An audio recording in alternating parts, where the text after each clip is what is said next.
Thomas und Emily. Am nächsten Sonntag um 22:50 Uhr legt sich erneut der Schleier der Liebe über Robin Masters Anwesen. Higgy Baby will heiraten, und zwar die verwitwete Lady Ashley, und Thomas Magnum hat es auch erwischt. Am nächsten Sonntag 22:50 Uhr. Zum Programmschluss jetzt die letzten Meldungen unserer Nachrichtenredaktion hier im Dritten, meine Damen und Herren. Frankfurt. Der Schriftsteller Siegfried Lenz hat am Sonntag den Friedenspreis des deutschen Buchhandels erhalten. Bei der Verleihung in der Frankfurter Paulskirche rief Lenz zum Widerstand gegen Friedensbedrohungen auf. Frieden könne nicht ausschließlich als Nicht-Krieg definiert werden.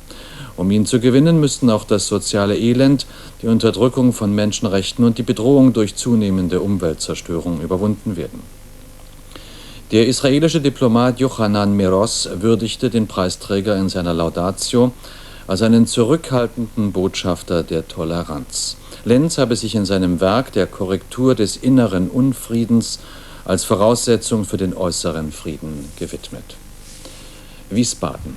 Die Freien Demokraten gehen mit dem derzeitigen deutschen Botschafter in London, Rüdiger von Wechmar, als Spitzenkandidat in die Europawahl 1989.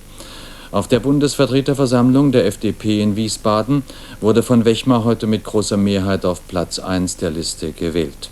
Zuvor hatte der neue FDP-Bundesvorsitzende Graf Lambsdorff seine Partei aufgefordert, mit allen Kräften auf den Wiedereinzug in das Europäische Parlament hinzuarbeiten.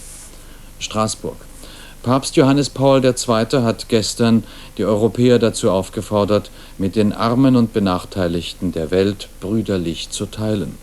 Die Menschen Europas seien sowohl an materiellen Gütern als auch an Wissen reicher als Bewohner anderer Erdteile. Sie hätten aber das Gebot Christi vergessen, ihre Güter mit den Ärmeren zu teilen, sagte Johannes Paul in einer Messe vor rund 30.000 Gläubigen im Straßburger Mainau-Stadion. An dem zweiten Tag seines Frankreich-Besuches unternahm das Oberhaupt der katholischen Kirche auch eine Bootsfahrt durch den Straßburger Hafen. Auf einer anschließenden Veranstaltung vor Rheinschiffern rief der Papst dazu auf, die Rheinverschmutzung weiter zu bekämpfen. Das, liebe Zuschauer, waren die letzten Meldungen unserer Nachrichtenredaktion hier im Dritten. Abschließend wie gewohnt der Blick zur Uhr. Es ist 0:09 Uhr. Wir verabschieden uns jetzt von Ihnen, wünschen einen schönen Wochenbeginn. Machen Sie es gut. Tschüss und auf Wiedersehen.